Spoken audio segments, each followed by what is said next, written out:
702. Health and Wellness.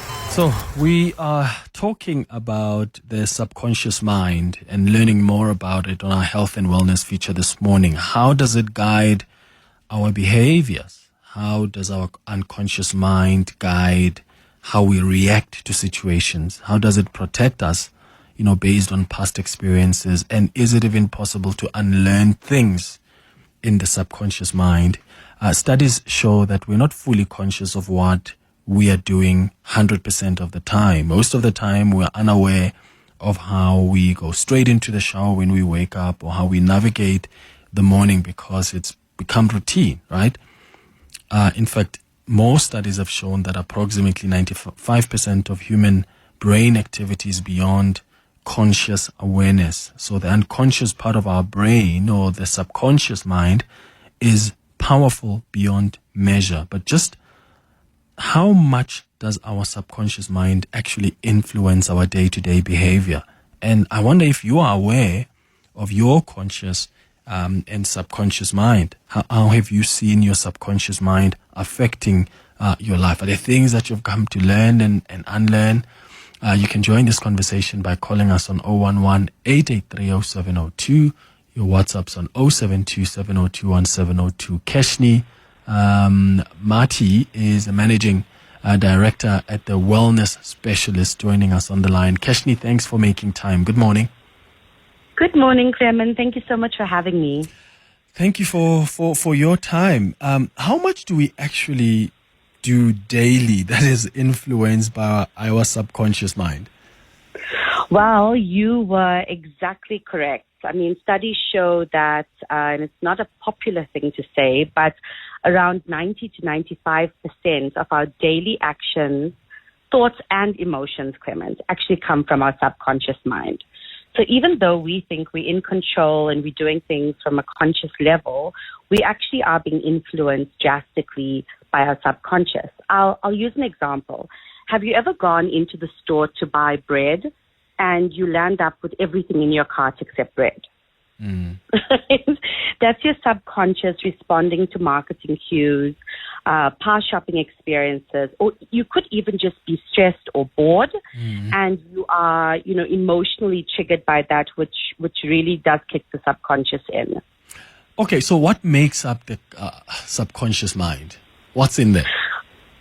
Oh, lots of things, because our subconscious actually has a large capacity to store. So if you imagine a hard drive with unlimited space to store information, that's your subconscious. So it's storing things like memories, beliefs, experiences. And then we have a portion which is our fear center, which is like our amygdala. And our amygdala is actually taking things to protect us and keeping it, right? So with all of this information, it far exceeds what our conscious mind can access all at once. So this results in the automatic processing behaviors, responses, and which impact our decisions and behavior. What I realize is also that the subconscious mind stores, sort of your trauma, and that can result in fears and phobias. What happens when let's say I've gone through therapy and I've found a framework or ways to deal with a particular situation? So maybe when I was young, I used to scream every time I was angry because that was maybe my subconscious protecting me or whatever the case is. But now I have learned things as an adult on how to respond to things. But always my subconscious wants to influence how I react in a particular way because, it's still based on past experiences. How do I then detach from that so that I start storing, so to speak, new data in the subconscious mind, if you get what I mean? Yeah, absolutely. I mean, firstly, I would say good job on going out there and exploring. You knew something was wrong. You knew that the patterns weren't working for you. You went in, and what you actually did was you taught your brain how to form new kind of connections. So that's neuroplasticity. So that's the good news. We constantly can, and if the behavior is repeated, we can actually create new pathways of thinking. However, because subconscious behaviors happen automatically, and it's shaped by many, many years or instances of habits, past experience, and emotions, like you mentioned, they are habitual. right? So they will start to rear their little head out in order to protect us from future things happening. So the way that we actually become more aware of it is to really start listening to the little signs, the little flutters. And we have to challenge them, Clement. We have to say, this is not real. It's not happening right now. It's based on the past. So subconscious, I need you to sit down for a second while I call conscious to the front. Yeah, and then you say, I'm capable, subconscious. Just give me space here. I'm no longer that 6-year-old. Yes, trust me, believe me. But you see, the subconscious is very sympathetic. And it's saying to you, but I want to protect you, Clement. I remember what happened when you were 6 years old. It could happen again because it doesn't know the difference between it might happen or it will happen. Yeah. I mean, I'm just imagining like people maybe who have, they fell in love with someone, let's say, who was just perfect, on the outlook, on the onset, but that ended up being a terrible thing. And then when they meet someone else, and maybe that's an experience they've had several times back in the day, and then now that they are also much older, they meet someone who seems to be good, too good to be true. Can the subconscious kick in there and say, trouble in paradise, walk away right now, because this exactly looks like what we dealt with many years ago? Is that way it can interfere even in our relations because it's trying to protect us based on what we've been through in the past? Absolutely. It's going to whisper and then it's going to speak and then it's going to scream unless we rationalize, right? And this is the difference between a reaction, which is automatic and impulsive. I need to push them away. They're not good for me, versus a response, which is deliberate and thoughtful, where we bring our conscious in. So in that situation that you mentioned, I have been hurt before. I loved somebody. They hurt me. Now I'm in a new relationship. Can they hurt me? Well, yes, they could, but they also have a chance of not hurting me. And how am I able to be in a space where I'm willing to take the chance? And that's where courage comes in, Clement. And it's not easy.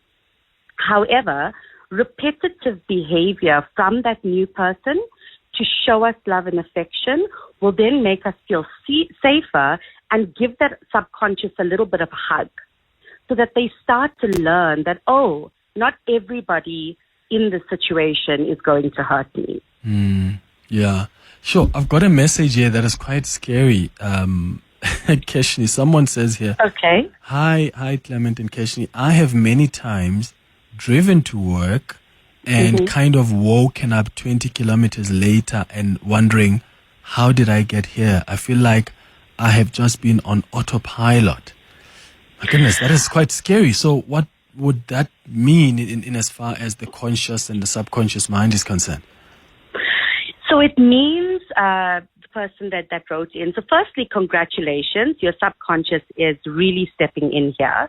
Because the subconscious can handle so much, sometimes it takes over the conscious with the mundane things that we know how to do, right? So it says, you know how to drive from here, point A to point B. So while you're driving, you actually go into exactly that, autopilot. You get from one spot to the other, and you might feel like, how did I get here? Or the whole day, I don't even remember details of that actual journey.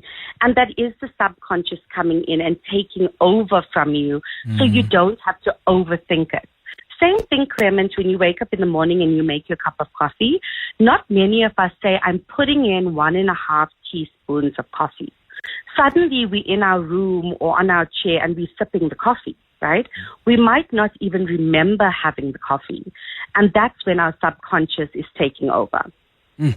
So fascinating. It's 13 minutes now before 12 o'clock. Have you dealt with cases where you're able to identify when it was the subconscious mind? Maybe you've realized that there's a lot that your subconscious mind is trying to protect you from that now as an adult you are well equipped to deal with. How do you rationalize with the subconscious mind? And are you able to tell the difference between the conscious and the subconscious mind? Let us know your thoughts. Please join the conversation. Give us a call or send a WhatsApp voice note. 702 Health and Wellness. Going up to 9 minutes now before 12 o'clock. I want to take your calls, your WhatsApp, some of your questions as well that have come through about the subconscious mind. We're in conversation with Keshnie Mathi, who is the managing director at the Wellness Specialist. Are you aware of your subconscious mind? Does it guide your behavior in ways you're able to identify, maybe your reactions to situations? How do you think it protects you based on your past experiences? I've got a question here, Keshnie, from Rachel, who says, Clement, please can you ask Keshnie, what effects does social media have on the subconscious mind, if any? Oh, that's a very good one. So, the subconscious mind doesn't have autonomy. And autonomy means it doesn't really make its own decisions. It's influenced by our environment, right? So we have to be mindful of what we consume, because if the subconscious is absorbing these messages from social media, you have to be the certain way, or you have to look the certain way, or you have to parent the certain way, etc., etc. If you constantly see that, your mind process will reflect it. And this could also then add to any feelings that you have about self-esteem or about your ability to be able to function in your sense of normal. So it does play a large role in what you consume, 100%, especially when we look at children in the foundational phase, 0 to 5 years old. When we look at our teenagers, we can see definitely that it shapes their reflection and their view of themselves, and then they take those information, they take all of those rules and habits, and they try to apply it onto themselves and in their world. And another question is around telling the difference between the two. Can you tell the difference between behaviors that are influenced by our conscious and behaviors influenced by our subconscious mind? You can, but it's not always obvious, and it can be a little bit tricky. So a good way to tell is basically for you to ask yourself, how automatic does the behavior feel? So earlier on, we had the driving home example. So if you were thinking about diverting to a new route, that is your conscious mind saying, we're in traffic, let's move. But if you're getting home and not remembering the drive, that's your self-conscious. Another example is conflict. So if someone says something that's rude and you snap back, then that could be your subconscious kicking in maybe from a past experience where you might have grown up in an environment where being defensive was necessary for your survival. Yeah. Here's a WhatsApp voice note. Morning, Clement. That's Marcellus from Pretoria in Hillcrest. I'd just like to ask your guest, Keshnie, what is the role of mindfulness and deliberate mindfulness in the subconscious? Thanks. Thank you. Keshnie? Well, the caller is right on the right track here, because mindfulness plays a huge role in teaching the brain to be present instead of just reacting from old wounds or things that have happened to us in the past. It's actually also an example of neuroplasticity.